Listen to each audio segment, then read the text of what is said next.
प्रियंका चोपड़ा और निक जोन्स बॉलीवुड से लेकर हॉलीवुड तक के फेवरेट कपल हैं। कपल ने अपनी पहली बच्ची मालती मैरी का स्वागत जनवरी 2022 में सरोगेसी की मदद से किया था। अब अपने नए इंटरव्यू में प्रियंका ने बताया है कि उन्होंने क्यों सरोगेसी को चुना। साथ ही अपने बारे में सामने आई थ्योरी को लेकर भी एक्ट्रेस ने बात की है। क्यों लिया था सरोगेसी का फैसला? प्रियंका ने सरोगेसी के चुनने के बारे में ज्यादा डिटेल तो नहीं बताई, लेकिन उन्होंने ये जरूर कहा कि ये सब मेडिकल कारण की वजह से हुआ है। प्रियंका चोपड़ा कहती हैं कि मुझे मेडिकल कॉम्प्लिकेशन हुए थे तो हमारे लिए एक जरूरी कदम था। मैं इस बात से खुश हूं कि मैं उस मकान पर थी जहां मैं ये कर सकी। हमारी सरोगेट इतनी दयालु, बढ़िया और फनी थी। उन्होंने हमारे इस खास तोहफे का 6 महीने तक ध्यान रखा। बेटी मालती के जन्म का ऐलान करने के साथ ही प्रियंका चोपड़ा ट्रोल होने लगी थी। कई सोशल मीडिया यूजर्स के लिए बात हजम करना मुश्किल हो रहा था कि प्रियंका ने सरोगेसी की मदद से अपनी बच्ची को पाया है। ऐसे में कई बातें भी बनी और कई थ्योरी भी सामने आई। इसमें सबसे ज्यादा खराब बात जो कही गई वो थी कि प्रियंका और निक अपने बिजी शेड्यूल की वजह से प्रेग्नेंट नहीं हो पाए।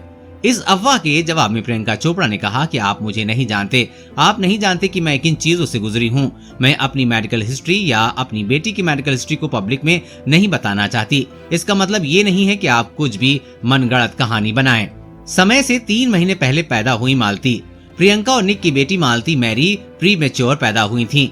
ब्रिटिश वोग के मुताबिक मालती अपने जन्म के समय से पूरा एक ट्राइमेस्टर पहले पैदा हुई। ऐसे में कपल को नहीं पता था कि वो जिंदा बचेंगी या नहीं। बच्ची के जन्म के बाद 3 महीनों तक प्रियंका चोपड़ा और निक जोन्स ने कैलिफोर्निया के रेडी चिल्ड्रन हॉस्पिटल के चक्कर लगाए। इस अस्पताल के NICU में मालती भर्ती थी। बाद में लॉस एंजलिस के सेडार सिनल अस्पताल में मालती को रखा गया था।